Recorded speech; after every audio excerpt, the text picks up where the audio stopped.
Hi, my dear friends. Some words of Torah for Parshas BeHa'alosecha. Let's talk a little bit about cancel culture. It's the latest social fad, but it's truly an evil phenomenon. Cancel culture dictates that when you disagree with someone on politics or social issues, you have the right and are even encouraged to shame, blame, and ultimately cancel that individual from whatever station they may hold in life. People's careers have been destroyed because of a tweet from a dozen years ago, or from being photographed with someone who has fallen out of favor with the public. For some reason, society has not yet condemned this wholesale form of social bullying, and everyone is jockeying to be the latest canceller in the hopes that they themselves won't be canceled by someone else. Jews have been experiencing cancel culture for millennia.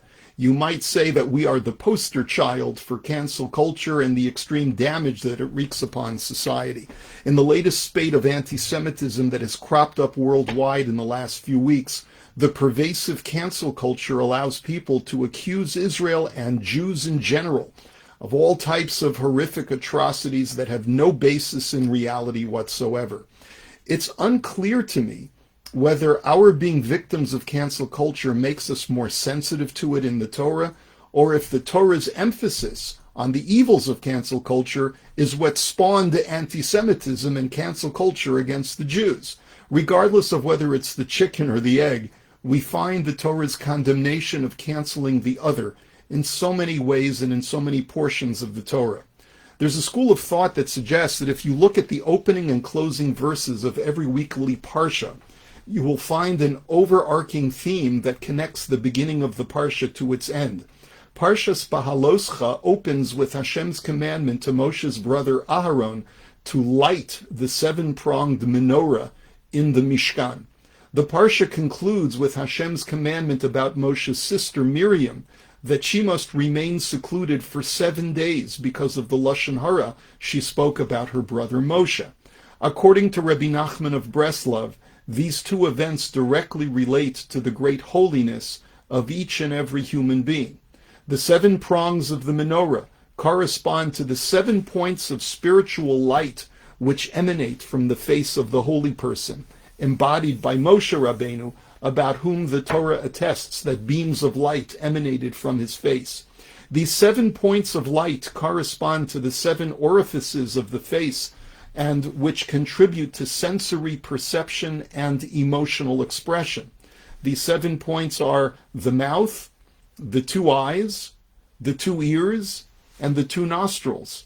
Hashem commanded Aaron to light the menorah as a tribute to the light emanating off the face of any holy person.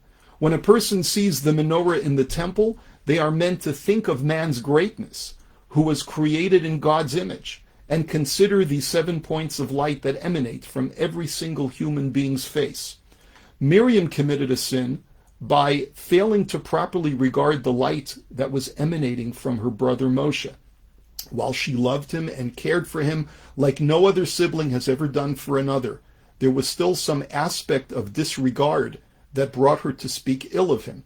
She may even have been justified in her criticism of him, but that still did not justify her gossiping about Moshe. She canceled the light of her brother, and her light was canceled in return. She was afflicted with tzara'at, the form of leprosy that is prescribed for one who speaks lashon hara and cancels someone else's light.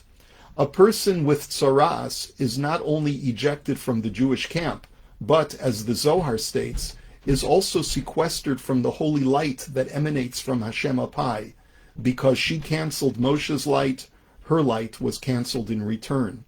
But not only does the Torah tell us that Miriam canceled Moshe. In a sense, if Moshe were to stand by and watch his sister be canceled because of him, he too would be guilty, albeit to a lesser degree, of being complicit in his sister's cancellation. Just because Miriam made a mistake does not mean that she deserved to be ignored and canceled. No one is beyond redemption. And that's why Aaron appealed to Moshe at this point and asked him to please intercede on Miriam's behalf. In making his appeal, Aaron said, Al natihi kamet, asher b'tzeito merechem imo vayeachel chatzi b'saro.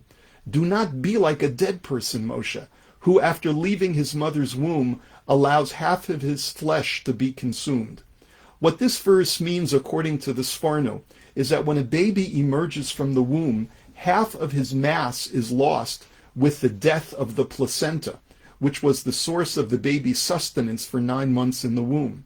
Aharon was pleading with Moshe, my brother, I know you and I have grown up a lot since all those years ago when Miriam was our big sister and she took care of us. I know that back then you were very dependent upon her, and she even hid in the bulrushes while you were a baby floating in a basket down the Nile River. She was your lifeline, your placenta, when you were but a child. Now that you're older, you may feel that you don't need a big sister any longer. That may be so, but you shouldn't just simply jettison someone who did so much for you just because you don't need her any longer. Yes, just like a baby needs to have his umbilical cord cut in order to move on with life, I understand that you feel that Miriam needs to be severed and not to be the helicopter big sister any longer, which is the whole reason she spoke ill of you in the first place. And you're right, but you also mustn't simply look on passively while she suffers. Don't be like the baby who comes out of the womb and simply leaves his lifeless placenta behind simply because he doesn't need her anymore. In this sense, not only are those proactive players of cancel culture, those who actively anoint themselves as judge, jury, and executioner as they tweet and disparage their peers, guilty of a great evil, that of extinguishing the light of humanity within others. Those of us who look on from our social media platforms, deeming it a new form of spectator sport, are also guilty of allowing half of our bodies to be eaten away by the vicious cannibalism of those cancelers. That is why so many of us feel dirty after watching this horrible new form of communication destroy the lives of other human beings. Cancel culture is seeping into our own community as well. We should not and cannot allow our civil dialogue about politics or religion to degenerate into the delegitimization of those with whom we disagree.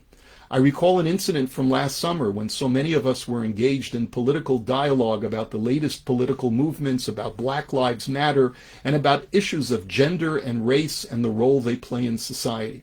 A colleague of mine, one of those social justice warriors, attempted to cancel some of my peers and myself using his online bully pulpit. You know, it stings when you're a victim of cancel culture, and we must be sensitive to that sting and make sure that we are not complicit in this kind of character assassination that is so whimsically and trivially dispensed. If we want to be part of the solution, we have to remind ourselves of the inherent greatness that exists within every human being, every tzelem Elokim. If you see someone canceling someone else on social media, privately bring it to their attention. Tell them, Lo zu haderech. That is not the way of a ben or a bat Torah. Disagree, of course, but do so civilly and without delegitimizing the person and without shaming them publicly.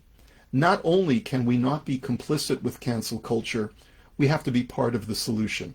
Like Aharon coming to his sister's defense, we should not allow others to become mere discards and victims of today's utter disregard for the infinite value of every human being. As a result of our caring for the honor of others, may the prestige of each of us and our people as a whole be raised in the eyes of the world until all evil is finally extinguished. May we see it b'mehera b'yameinu. Amen. And dear friends, wishing you greatness in your life, wishing to see you raised up. Have a Shabbat Shalom, a good Shabbos, everyone.